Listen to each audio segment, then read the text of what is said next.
یہ وہی کوفہ ہے جہاں چند برس پہلے امیر المومنین علی کا دارالخلافہ ہے. یعنی حالات کتنی تیزی سے پلٹا کھا جاتے ہیں. اور ایک بات یہ کہ سلام ہے خانوادہ رسالت کے ایک ایک فرد پر جنہوں نے کوئی حکم اس وقت تک نہیں دیا جب تک خود اس پر عمل نہیں کیا اور جب تک خود مثال پیش نہیں کی.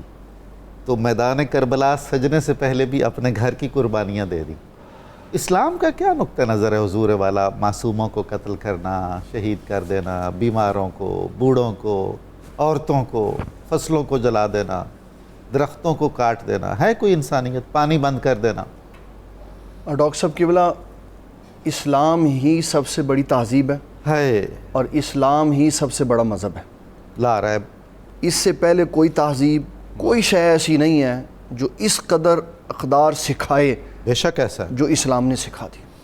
اللہ تعالیٰ جل جلالہ نے سورۃ البقرہ کی آیت نمبر 190 میں فرمایا وَقَاتِلُوا فِي سَبِيلِ اللَّهِ الَّذِينَ يُقَاتِلُونَكُمْ، ان سے لڑو اللہ کی راہ میں جو تم سے لڑیں، وَلَا تَعْتَدُوا، اور حد سے نہ بڑھو.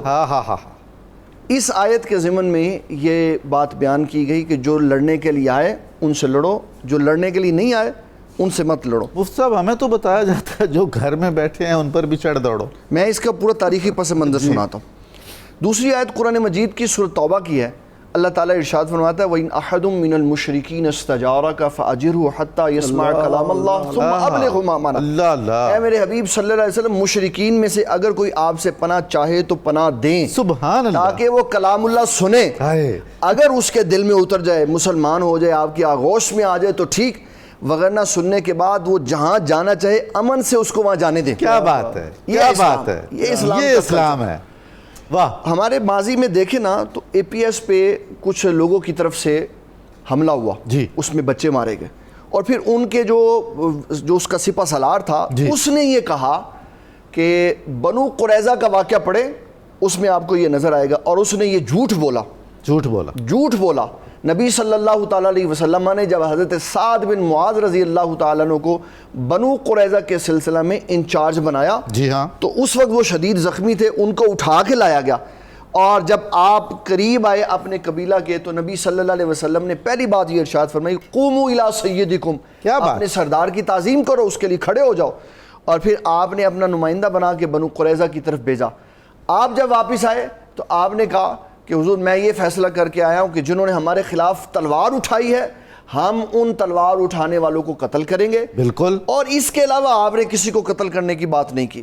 جو تہمت لگائی گئی وہ غلط تھی. اور بخاری نے 3015 نمبر حدیث میں یہ کیٹیگوریکلی بیان کیا کہ نبی صلی اللہ علیہ وسلم نے نام لے کر بچوں اور عورتوں کا فرمایا کہ جب جہاد میں جاؤ تو ان کو قتل نہیں کرنا.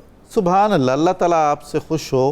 کتنی آپ وضاحت سے بات بیان. اور پھر فقہ الاسلام والادلہ میں یہ بات ہے، فرمایا کہ نبی صلی اللہ علیہ وسلم کی تعلیمات سے ہمارے فقہاء کہتے ہیں القتل یحرم علی النساء والصبیان والشیوخ.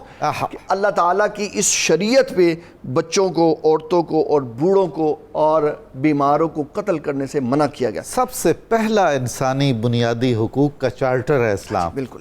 اور پھر میں صرف یہ نہیں ہے کہ یہ باتیں ہیں، نبی صلی اللہ علیہ وسلم نے جو عورتوں سے سلوک کیا، اب دیکھیں تاریخ پہ حضور پاک صلی اللہ علیہ وسلم کی حدیث میں جب حاتم طائی کی بیٹی آئی تو حضور نے کیسا فرمایا؟ کیا آپ نے کافر ہونے کی وجہ سے اس کو قتل کیا؟ بلکہ آپ نے شفقت فرمائی. اور پھر آپ نے اس کے پروگرام کے مطابق جہاں وہ چاہتی تھی نبی صلی اللہ علیہ وسلم نے اس کو بھیجا. اس شفقت کی وجہ سے وہ بھی مسلمان ہو گئی اور اس کا بھائی بھی عدی بن حاتم بھی مسلمان. تو اسلام بتاتا ہے کہ ظلم نہیں کسی پہ کرنا، جنہوں نے ظلم کیا وہ ہمیشہ تباہ و برباد. سبحان اللہ.